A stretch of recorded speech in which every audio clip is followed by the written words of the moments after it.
திமுகவிலே முக்கியமான 3 பொறுப்புகள், ஒன்று தலைவர் பொறுப்பு, ஒன்று பொருளாளர் பொறுப்பு, ஒன்று பொதுச் செயலாளர் பொறுப்பு. இந்த 3 பொறுப்பு தான் திமுகவிலே முக்கியமான பொறுப்புகள். மதிப்பிற்குரியவர்களே, அடிப்படையிலே ஒரு கேள்வி.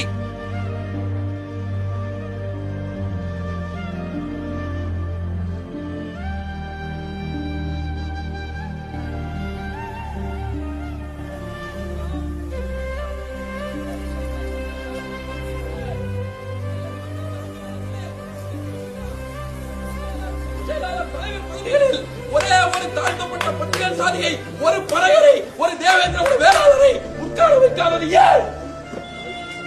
நீ எப்படி சாதி ஒழிப்பு கட்சி? நீ எப்படி சமூக நீதி பேசுற கட்சி? உன்னுடைய தலைவர் பொறுப்பிலே, உன்னுடைய பொதுச் செயலாளர் பொறுப்பிலே தகுதியான ஒரு தேவேந்திர, ஒரு வேளாளர் உன்னுடைய கட்சியில் இல்லையா? ஒரு பறையர் இல்லையா?